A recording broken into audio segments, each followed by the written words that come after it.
Saya mengingat ayah saya rahimahullah yang baru meninggal kemarin.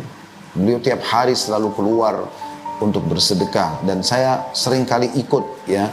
Kadang-kadang saya mengantar beliau dan saya melihat beliau punya satu adab yang luar biasa dalam masalah ini. Saya melihat ini secara teori agama, apa yang saya sampaikan tadi sebenarnya ada pada perbuatan beliau gitu. Jadi beliau selalu memesan dari bank uang-uang baru. Uang-uang baru yang memang belum terpakai sama sekali ya. Dari baik itu uang 2.000, uang 5.000, uang 10.000, uang 20.000 ya. Uang 50.000 gitu kan. Kemudian beliau bawa setiap hari keliling mencari orang-orang susah, mengelilingi kota Makassar. Jadi uang-uang baru ini memang belum disentuh sama sekali oleh orang-orang gitu ya. Memang kan dari bank masih, saya lihat sendiri masih grass gitu kan. Dan beliau menggosok parfum di tangannya, rahimahullah. Kemudian tersentuhlah parfum itu di uang tadi, sudah baru tersentuh uang parfum. Kemudian dikasih ke orang miskin. Saya sampai sempat ambil cuplikan di handphone saya, ya. Sampai orang-orang miskin itu menggunakan bahasa Makassar yang kurang lebih artinya, oh wangi sekali ya uang dari Pak Haji gitu ya. Saya melihat ini sebenarnya masalah sepele ya, tetapi ini saya yakin akan ada pahala ekstra. Kita kayak menggabungkan sekian banyak pahala sedekahnya, terus kita berikan yang terbaik yang masih baru. Kita menggembirakan mereka, mungkin mereka tidak pernah mencium wangi-wangian seperti itu misalnya. Adab-adab yang sangat baik gitu. Maka sungguh kita harusnya memahami teman-teman sekarang kalau kita lebih butuh terhadap sedekah kita itu daripada orang miskin yang menerimanya. Kita harus bergembira kalau seandainya ada orang yang bisa menerima sedekah kita. Ya.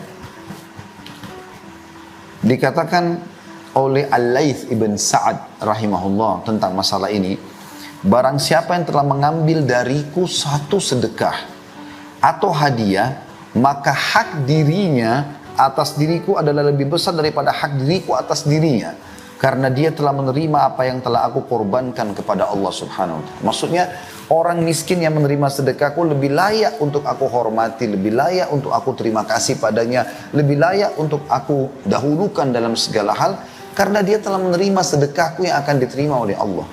Ini poin penting teman-teman sekalian. Penanaman ini penting sekali karena ini pondasi dasar sedekah. Sehingga setiap kali kita bersedekah, kita selalu rindu untuk mencari siapa orang miskin yang harus kita bantu. Dan kita merasa butuh dengan mereka. Bukan terbalik.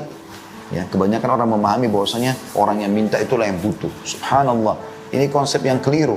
Sehingga akhirnya terbumbuhilah sedekah itu dengan riya. Dan akhirnya rusaklah dia. Al-Fudail bin Iyad rahimahullah juga berkata, ini ulama-ulama tabi'in yang masyhur, berkata kepada orang yang menerima sedekah beliau, ya, mereka membawa perbekalan-perbekalan kita menuju akhirat tanpa upah sedikit pun, hingga mereka meletakkannya di atas timbangan di hadapan Allah. Jadi begitu para salafus saleh memahami sedekah itu. Mereka lebih butuh mengeluarkan sedekah daripada orang miskin yang datang meminta. Bukankah banyak di antara kita karena tidak memahami poin ini dan tidak menjadikan sebagai ini pondasi dalam sedekahnya, sehingga akhirnya kalau ada orang minta kemarin datang hari ini, maka dia mengatakan, kan kemarin saya sudah bantu kamu, kemarin sudah selesai dicatat amalmu. Kamu ingin mengejar wajahnya Allah, maksudnya mengejar pahala, atau kau ingin riya? Abdullah bin Abbas, Abdullah bin Umar radhiyallahu anhum itu setiap hari orang miskin datang depan rumahnya minta sedekah. Kalau di zaman kita kan sekarang alhamdulillah, kalaupun kita tinggal di sebuah komplek mungkin tidak ada orang yang datang, dilarang dengan security, kan kita bisa sedekah langsung transfer.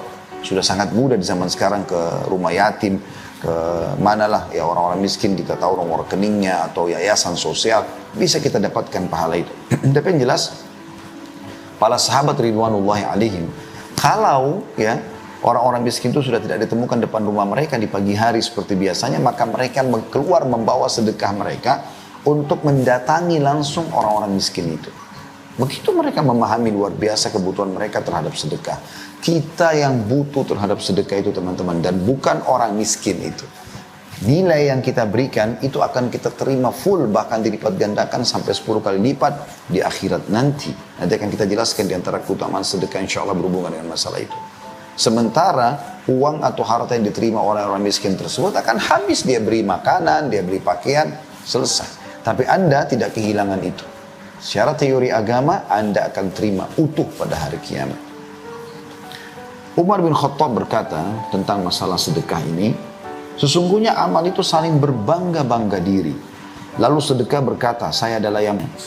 Ada sebuah riwayat dinukil oleh Abu Hanifah rahimahullah dalam musnad beliau dari Jabir bin Abdullah radhiyallahu anhuma, Jabir dan ayah dua-duanya sahabat, bahwasanya seseorang datang kepada Nabi SAW seraya berkata, wahai Rasulullah, saya tidak diberikan rezeki seorang anak pun. Kebetulan tidak punya anak, Allah tidak kasih anak, sudah lama menikah, sehingga saya tidak memiliki anak. Lalu Rasulullah SAW bersabda, fa'aina anta min kathratil istighfari wa kathratil sadaqah turzaqu bihima. Di mana kamu dari memperbanyak istighfar dan memperbanyak sedekah? Karena engkau akan diberi rezeki anak dengan sebab keduanya. Jadi orang-orang yang mandul, ini resepnya. Nanti akan kita jelaskan juga insya Allah di salah satu keutamaan sedekah, yaitu bisa mempermudah urusan, menyembuhkan penyakit, ya. Itu luar biasa teman-teman sekalian. Ya. Kemudian Abdul Aziz bin Umair rahimahullah berkata, sholat itu akan menyampaikan dirimu setengah perjalanan.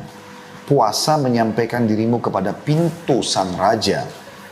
Allah subhanahu wa ta'ala, sedang sedekah menyampaikan dirimu ke hadapan raja tersebut.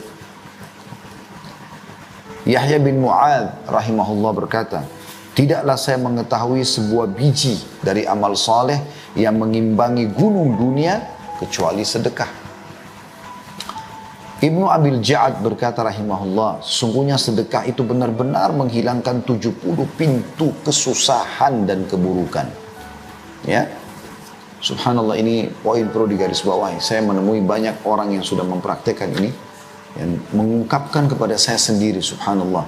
Ya, mudah-mudahan kita semua atau kami pun bisa ikut serta dalam pahala mereka, karena mereka juga mendengarkan ceramah-ceramah itu, ya.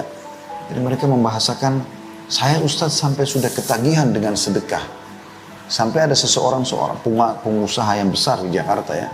Beliau dari turunan Chinese masuk Islam mu'allaf. Itu sampai membahasakan kepada saya, dia bilang, Ustadz, partner bisnis saya 2 orang yang lain, semua turunan Chinese tapi orang kafir. Dan saya coba yakinkan mereka tentang sedekah dan zakat dari perusahaan kita. Awalnya mereka ragu, karena mereka memahami sistem kapitalis. Jadi nggak ada kita keluarkan, justru makin pelit, maka makin kaya kita. Seperti itulah ya pemahaman mereka yang non-muslim. Maka kata dia, saya coba yakinkan. Maka akhirnya mereka pun setuju untuk mengeluarkan sekian persen dari pendapatan. Dan mereka akhirnya melihat sendiri hasilnya, perusahaan makin maju. Makin besar kita keluarkan, maka makin besar juga income yang datang. Sampai sekarang Ustaz, setelah sekian tahun ya berjalan partner bisnis kami dengan non-muslim ini, mereka justru yang sering ingatkan kepada saya, apa zakat perusahaan sudah dikeluarkan? Apakah sudah bersedekah? Itu ungkapan beliau sendiri, dan memang Masya Allah luar biasa gitu keuntungannya, sampai bisa kita bahasakan mungkin puluhan miliar, bahkan ratusan miliar ya omset daripada perusahaan-perusahaan atau perusahaan-perusahaan yang ditanggung oleh teman-teman ini gitu ya. Dan cukup banyak contoh berhubungan dengan masalah ini. Anda juga kalau diberikan harta ini teman-teman, Anda harus tahu itu bukan milik Anda sendiri. Ada hak orang lain di situ agar kita bisa mendapatkan pahala. Perhatikan Ali bin Abi Thalib radhiyallahu anhu berkata, barang siapa yang telah diberikan satu harta oleh Allah, maka hendaklah ia menyambung kekerabatan dengannya. Bantu kerabat-kerabat kita yang butuh. Kalau kita mampu, berilah ya. Dan usahakan memberikan yang terbaik semampu kita. Karena kita akan mendapatkan pahala sedekahnya dan pahala silaturahimnya. Karena pernah ada sahabat begitu. Beliau membawa ya sekantong dirham lalu mengatakan, ada 2 orang yang akan saya menjadikan target sedekah saya Rasulullah. Yang dua-duanya miskin, yang satu punya kerabat, yang satu tidak punya kerabat. Yang mana saya dahulukan? Kata Nabi SAW, kalau kau berikan kepada orang yang punya kekerabatan denganmu, maka kau akan mendapatkan pahala sedekah dan pahala silaturahimnya. Kita kembali kepada statement Ali bin Abi Thalib, beliau berkata, barang siapa yang telah diberikan satu harta oleh Allah, maka hendaklah yang menyambung kekerabatan dengannya. Kemudian memperindah jamuan untuk tamunya. Memberikan yang terbaik buat tamu. Ya. Bukan makanan yang sudah rusak, bukan yang sudah basi, bukan yang tidak disukai di rumah, gitu kan. Sampai sebagian salaf mengatakan, aku memberikan makanan kesukaan 10 orang sahabatku atau tamuku, lebih aku cintai daripada aku beribadah sunnah sekian lama ya. Saya lupa statement terakhirnya, tapi berpuasa atau sholat malam. Ya, bahasa beliau begitu. Kemudian menolong seseorang yang membutuhkan, membebaskan tawanan, membantu ibnu sabil, orang terputus jalan, orang-orang miskin, para mujahidin, dan dia bersabar atas musibah yang menimpa hartanya, tipuan orang, ya, utang yang belum dibayar, terlambat, itu semua ada cobaan dalam harta, harus terjadi. Nggak ada orang yang tidak akan melalui cobaan-cobaan tersebut. Anda harus tahu itu. Maka dengan itu Anda, oh ternyata sudah tahu ini akan ada cobaannya harta ini. Ya, ada ekstra pahala juga di situ. Karena dengan perkara-perkara itu, kata Ali radhiyallahu anhu, dia akan memperoleh kemuliaan dunia dan juga akhirat. Kita tutup statement para salaf dengan perkataan Abu Hatim rahimahullah, seorang ulama tabi'in yang masyhur dengan keimanan dan amal solehnya, berkata, bakhil itu, pelit, ya, adalah sebuah pohon di neraka, sedang ranting-rantingnya ada di dunia. Maka barang siapa yang bergantungan pada salah satu dari ranting-ranting itu, maka niscaya ia akan menjerumuskannya ke dalam neraka. Bakhil salah satu ranting pohon di neraka, yang bergelantungan pada ranting itu dia akan masuk ke neraka. Pelit, maka masuk neraka. Sebagaimana kedermawanan itu royal, suka bantu orang, sedekah itu dicintai sama dia, dibuat sebagai sebuah program hidup, adalah pohon di surga, di mana ranting-rantingnya berada di dunia. Dan barang siapa yang bergantungan pada salah satu dari ranting-ranting itu, niscaya ia akan membawanya ke surga. Dan surga itu adalah tempat untuk orang-orang dermawan. Dermawan. Jadi orang dermawan lah yang akan diberikan itu. Baik teman-teman sekalian, lebih dalam bahasan kita insya Allah tentang masalah keutamaan sedekah, ya. Karena memang setiap kali beramal soleh, atau Anda mau beramal soleh, yang paling baik untuk mendorong kita rajin mengerjakan amal soleh dan juga istiqamah dalam mengerjakannya konsisten adalah mengetahui keutamaannya.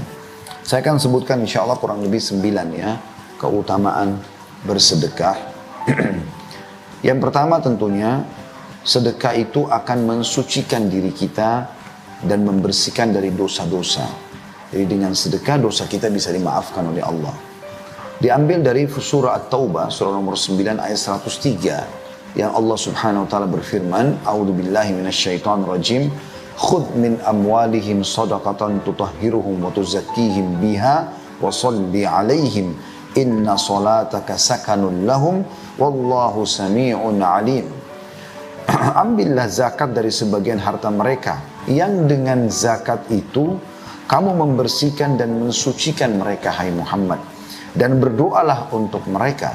Sesungguhnya doamu menjadi ketentraman jiwa bagi mereka. Dan Allah maha mendengar lagi maha mengetahui. Kata para ulama tafsir, kalimat dalam potongan ayat tadi, tutahhiruhum, bahwasanya sedekah yang mereka keluarkan itu ya, membersihkan mereka, maksudnya membersihkan dari dosa-dosa mereka. Dan juga membersihkan dari kekikiran jiwa mereka. Kemudian yang kedua teman-teman sekalian, sedekah adalah bentuk tanda keimanan dan ketundukan kepada Allah subhanahu wa ta'ala. Karena memang Allah memerintahkan kita untuk selalu bersedekah. Renungi baik-baik dan bisa dilihat surah Ibrahim ayat 31. Seingat saya surah nomor 14 ini. A'udzubillahi minasyaitonirrajim. Allah berpesan kepada hamba-hambanya yang beriman, Qul li'ibadiyalladzina amanu yuqimus salata wa yunfiqu mimma razaqnahum sirran wa alaniyah. Wa yunfiqu mimma razaqnahum sirran wa alaniyatan min qabli an ya'tiya yawmun la bay'un fihi wa la khilal. Katakan hai Muhammad kepada hamba-hambaku yang telah beriman itu, hendaklah mereka mendirikan sholat, selalu jaga sholatnya. Lalu apa? Menafkahkan sebagian rezeki yang kami berikan kepada mereka, baik secara sembunyi-sembunyi ataupun terang-terangan. Kalau Anda bisa lakukan sembunyi-sembunyi lebih baik, tapi kadang-kadang kita harus berikan terang-terangan. Contoh misalnya ada orang yang minta di pinggir jalan, nggak mungkin kita mengatakan, oh saya kalau kasih nanti saya riak, nggak boleh, ya. Orang lagi minta di depan kita, tinggal kontrol diri kita. Bisikan syaitan ditolak kan situ, yang mengajak untuk riya. Maka boleh sembunyi-sembunyi, boleh juga terang-terangan. Walaupun kata ulama yang lebih afdal sembunyi-sembunyi gitu kan. Tapi terang-terangan di beberapa keadaan boleh. Termasuk misalnya kalau seseorang punya jabatan, kedudukan di tengah-tengah masyarakat, kalau dia yang memulai bersedekah maka yang lainnya pada ikut, maka itu juga dibolehkan. Dan itu dilakukan oleh para sahabat ridwanullahi alaihim. Pada saat baginda Nabi SAW mengajak untuk jihad yang dimulai dengan sedekah, karena Allah SWT mengatakan bi amwalikum wa anfusikum, kita suruh berjihad dengan harta dan juga diri kita. Sebelum membentuk pasukan, maka Nabi SAW kumpulin dulu sedekah-sedekah, kemudian beliau mempersiapkan membeli senjata, kuda, segala macam perlengkapan, baru kemudian mujahidin disuruh mempersiapkan diri lalu pergi berjihad gitu kan. Maka di antara sahabat mereka berlumba-lumba pada saat Nabi SAW panggil, bukan niatnya riya. Karena Nabi lagi panggil kumpul di masjid dan bersedekah di situ, maka kita lakukan di depan orang, tapi mereka mengontrol diri. Dan sering kali sahabat membawa sedekah sambil mengatakan, ya Rasulullah, ini untuk Allah dan Rasulnya.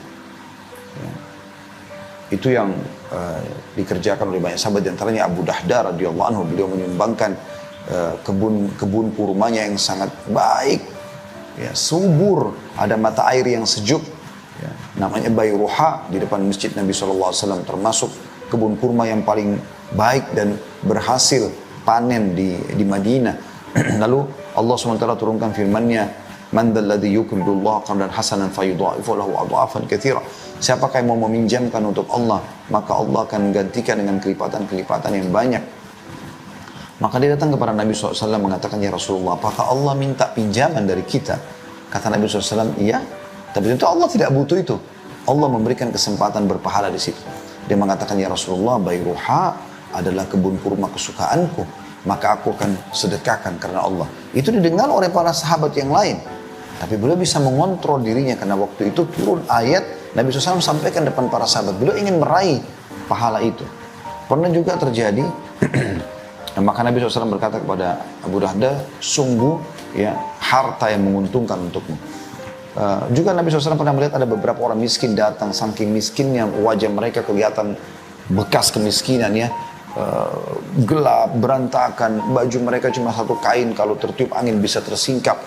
Nabi SAW naik ke mimbar motivasi para sahabat untuk sedekah, sampai akhirnya Nabi mengatakan, bersedekahlah walaupun dengan ya secuil kurma. Jadi, kalian punya kurma di rumah, cuil atau bagi dua, bawa ke sini sedekah gitu. Maka pada saat itu sahabat terdiam, terpukau dengan penyampaian Nabi SAW. Lalu ada satu orang tiba-tiba berdiri dan langsung mengeluarkan yang dia punya di depan semua sahabat, ditaruh, ya Rasulullah, ini saya memberikan karena Allah dan Rasulnya. Terang-terangan. Maka para sahabat yang lain tiba-tiba langsung pada ikut semua. Maka kata Nabi SAW, siapa yang menunjukkan contoh yang baik karena Allah, ya, maka dia akan mendapatkan pahala orang yang mengikutinya tanpa dikurangi sedikit pun dari pahala orang yang mengikutinya. Jadi tadi karena dia yang memulai sehingga orang lain termotivasi, gitu kan? Tentu di sini dia tidak ada riyaknya, gitu kan? Nah, dia ingin mengejar keutamaan itu karena memang di depan umum, gitu kan? Dia jadi minta pada saat itu, maka dia pun memberikan di depan umum. Maka dia pun sahabat yang tadi memulai mendapatkan pahala seluruh sahabat yang bersedekah pada saat itu. Bahkan ya sampai menjelang hari kiamat, selama riwayat itu disebutkan dan ada orang termotivasi, sahabat tadi akan mendapatkan pahala karena dia yang memulai untuk berbuat kebaikan tersebut. Nah, itu poin penting ya.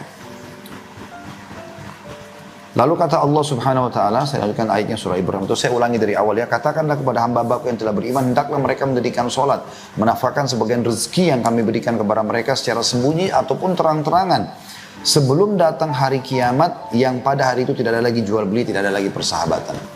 Rupiah Anda, dolar Anda, emas Anda, apa yang Anda bawa ya, tidak akan ada manfaatnya. Nah, maksudnya yang Anda meninggal, Anda tinggalkan tidak akan ada lagi. Sudah dibagi oleh ahli waris, selesai. Tidak ada yang Anda bawa. Transaksikan selama Anda hidup. Itu penting sekali.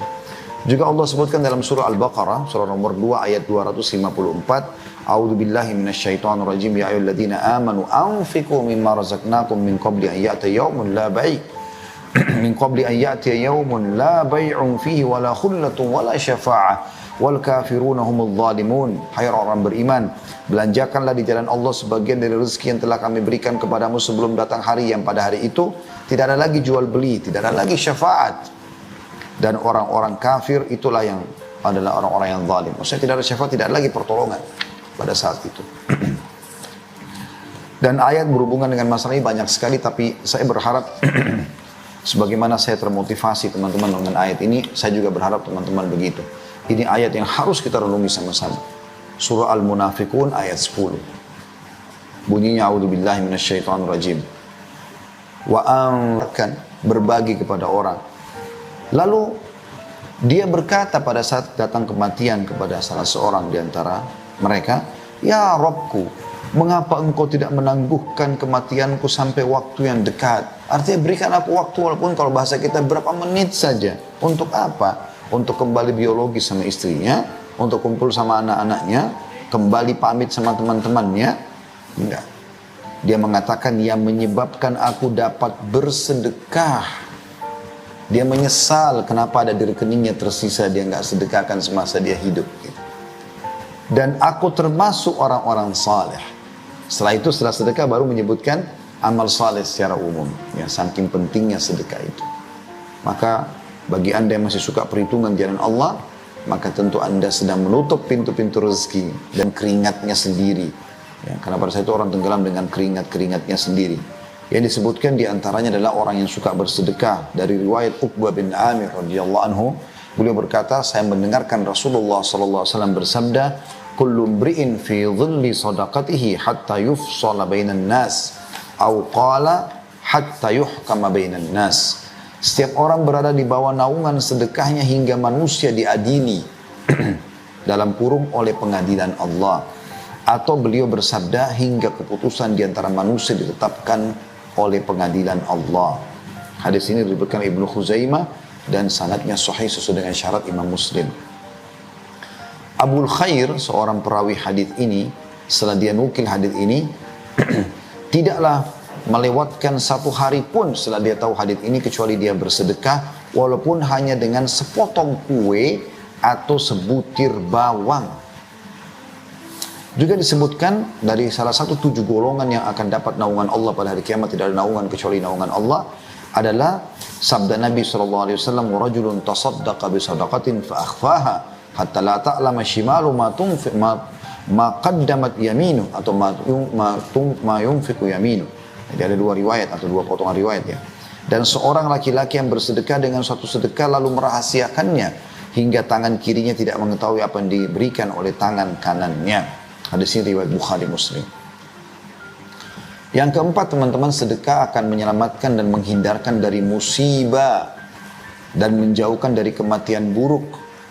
Diambil daripada hadis Abu Umamah radhiyallahu anhu, beliau berkata bahwasanya Rasulullah sallallahu alaihi wasallam bersabda, "Sana'iul ma'rufi taqiyu masari as-su wa sadaqatus sir tudfi'u ghadabur rabb atau ghadabur rabb wa silatur rahim tazidu fil umur." Perbuatan-perbuatan baik akan menghindarkan dia dari pintu-pintu keburukan. Artinya kalau anda sibukkan beramal saleh, sholat, puasa, zakat, apalah, jujur segala macam, maka anda akan aman dari pintu-pintu dosa. Jadi dosa nggak pula secara khusus kita keluarkan energi untuk menangkisnya gitu ya. Cukup beramal saleh. Itu kata Nabi SAW. Kemudian sedekah yang tersembunyi itu akan memadamkan amarah Rabb. Maksudnya Allah tidak akan menghukum atau bisa bahkan ya membatalkan hukuman yang harus menimpa seorang hamba karena sedekah. Ya. Dan menyambung tali silaturahim akan menambah umur. Diriwayatkan oleh Tabarani dengan sanad hasan. Diambil dalam Sahihul Jami' di nomor 3797. Maksudnya disebutkan oleh Syekh Albani atau dihasankan oleh beliau. Juga di dalam hadis yang lain, Anas bin Malik radhiyallahu anhu berkata, Rasulullah SAW bersabda, "Inna sadaqata la tudfi'u ghadabar rabbi wa tadfa'u anni tatisu." Sesungguhnya sedekah itu dapat memadamkan amarah Rabb dan menghindarkan diri dari kematian yang buruk atau su'ul khatimah, biasa kita bilang begitu ya. Ibnul Arabi Al-Maliki coba menjelaskan makna mati buruk. Dikatakan dan hakikat dari kematian yang buruk adalah kematian dalam kondisi kemaksiatan. Artinya kita tidak akan meninggal insya Allah dalam keadaan bermaksiat. Al-Mubarak Furi rahimahumullah semuanya berkata, Al-Iraqi berkata, secara zahir maksud kematian yang buruk itu adalah kematian yang mana Rasulullah SAW berlindung kepada Allah darinya, berupa hancur, jatuh, tenggelam, kebakaran, tergoda syaitan saat menghadapi maut, dan terbunuh saat lari dari medan perang. Artinya semua itu tidak akan pernah kita mati dalam keadaan seperti itu kalau rutin atau suka bersedekah. Yang kelima, sedekah adalah bukti keimanan yang benar. Diambil daripada sabda Nabi SAW, At-tuhuru syatrul iman, walhamdulillahi tamla'ul mizan, wa subhanallahi walhamdulillahi tamla'ani au tamla'u ma bainas samawati wal ard, was-salatu nur, was-sadaqatu burhan, was-sabru diya, wal qur'anu hujjatun laka au alaik, kullun nasi yagdu faba'i'u nafsahu famu'tikuha au mubikuha. Bersuci itu sebagian daripada iman. Alhamdulillah, bersuci suka suci dari najis ya, dan selalu dalam keadaan berwudu, mandi ya, dan segala macam ini adalah bagian daripada keimanan. Alhamdulillah memenuhi timbangan. Kalau kita ucapkan alhamdulillah itu berat di timbangan amal.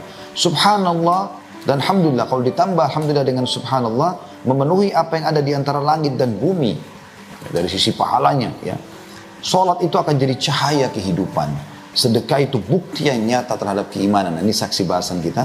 Sabar itu pelita. Sedangkan Al-Quran adalah hujjah untuk memberimu pahala apabila kau mengamalkan, membaca, ya. Dan hujjah untuk menghukummu apabila kau tidak mengamalkannya. Setiap manusia berusaha untuk berusaha dan menjual dirinya. Maka di antara mereka ada yang membebaskan dengan kebaikan dan ada yang menghancurkan dengan dosa dan kemaksiatan. Hadis sahih riwayat Imam Muslim di halaman 223. An-Nawawi rahimahullah berkata, dimaksud dengan makna as-sadaqatu burhan, sedekah itu adalah bukti yang nyata, kata beliau, bahwa sedekah itu betul-betul hujjah atau argumentasi dan dalil atas keimanan pelakunya. Karena seorang munafik tidak akan melakukannya, karena ia tidak meyakininya. Lalu barang siapa bersedekah maka dapat diambil sebagai bukti kebenaran imannya. Yang keenam, sedekah itu menjadi tebusan bagi seorang muslim dari belenggunya. Dalam sebuah riwayat dinukil bahwasanya Nabi SAW pernah menceritakan tentang Nabi Yahya alaihi salam. Nabi Yahya berkata kepada kaumnya, wa amurukum bis sadaqah fa inna mathala dhalika kamathali rajulin asarahu al-adu fa awthaku yadahu ila unukihi wa qaddamuhu liyadribu unuqah faqala ana afdihi minkum bil qalili wal kathir fafada nafsahu minhum. Saya, kata Nabi Yahya alaihissalam, dan Nabi Muhammad SAW sampaikan, berarti menjadi bagian juga dari syariat kita, gitu kan?